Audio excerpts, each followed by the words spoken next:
সাথে আরো লোকজন থাকবে না? হ্যাঁ এই ডাকবে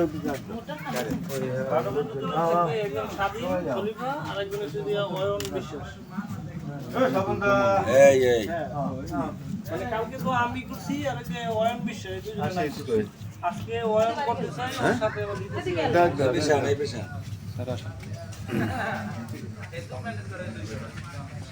আসো এদিকে আও।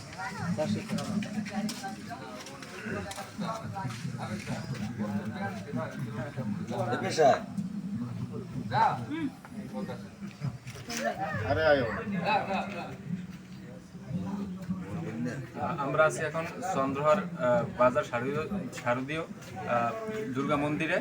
এখানে আমাদের সাথে উপস্থিত আছেন অত্র পূজা কমিটির সম্মানিত সভাপতি স্যার জীবন স্যার, হ্যাঁ, সাথে আরও অনেক শুভাকাঙ্ক্ষী আছেন, আনসার ভাইরা আছেন।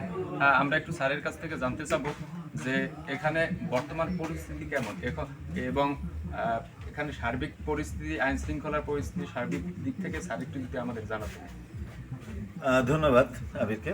2025 বর্ষপঞ্জিতে অনুষ্ঠিত হচ্ছে শারদীয় হিন্দুদের সবচেয়ে গুরুত্বপূর্ণ বা বৃহত্তম ধর্মীয় উৎসব শারদীয় দুর্গোৎসব। তো আমি মন্দির কমিটির পক্ষ থেকে সকলকে আন্তরিক প্রীতি এবং শুভেচ্ছা জানাচ্ছি, সেই সাথে শারদীয় সম্ভাষণ। তো আইনশৃঙ্খলা পরিস্থিতি বেশ ভালোই বলতে হচ্ছে। এখানে আবহমান কাল ধরেই যে সাম্প্রদায়িক সম্প্রীতি বজায় ছিল সেটা এখনও অব্যাহত রয়েছে এবং আমাদের এখানের আইনশৃঙ্খলা অত্যন্ত সন্তোষজনক।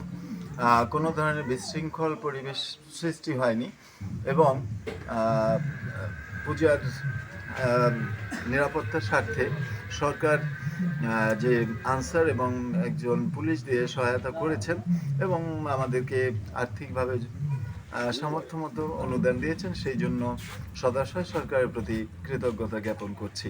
স্যার, আরেকটু আপনার কাছে জানতে চাইব যে বাংলাদেশ প্রেক্ষাপটে দেখা গেছে বিভিন্ন সময়, বিশেষ করে 25 বা 24-এর আগে অনেক সময় এই সংখ্যালঘুর ব্যাপারে বা বিভিন্ন পূজা মণ্ডপের ব্যাপারে দেখা গেছে অনেক সময় অনেক হুমকি স্বরূপ দেখা গেছে পরিস্থিতি তৈরি হয়। সেক্ষেত্রে আপনার মতামত কি? এখানে অন্য অন্য জায়গার তুলনায় সার্বিক শৃঙ্খলা ভালো আছে কিনা? হ্যাঁ, ধন্যবাদ। 2024 সালে আকস্মিক সরকার পতনের পরে এবং তার পূর্বেও অনেক সাম্প্রদায়িক সহিংসতা ঘটেছে দেশের বিভিন্ন স্থানে। তো আমাদের এই এলাকাটা দীর্ঘদিন ধরেই একেবারে সাম্প্রদায়িক সম্প্রীতির এক উজ্জ্বল দৃষ্টান্ত আমি মনে করছি। এর কারণ হচ্ছে এখানে হিন্দু মুসলমান এরাই এই দুটো সম্প্রদায়ের অত্যন্ত সৌহার্দ্যপূর্ণ পরিবেশে বসবাস করে আছে দীর্ঘদিন ধরে এবং এই মন্দিরটি প্রতিষ্ঠিত হয়েছে 1978 সালে এবং আজ পর্যন্ত এখানে হিন্দু সম্প্রদায় অত্যন্ত ভাব গাম্ভীর্যপূর্ণ পরিবেশেই তাদের সামর্থ্য অনুযায়ী এবং প্রচলিত সিচুয়েশন অনুসারে তারা ধর্মীয় উৎসব পালন করতে পেরেছে। সেজন্য আমি আমার এলাকাবাসী যা হিন্দু মুসলমান যারাই রয়েছেন প্রত্যেকের কাছে আমি কৃতজ্ঞতা জ্ঞাপন করছি।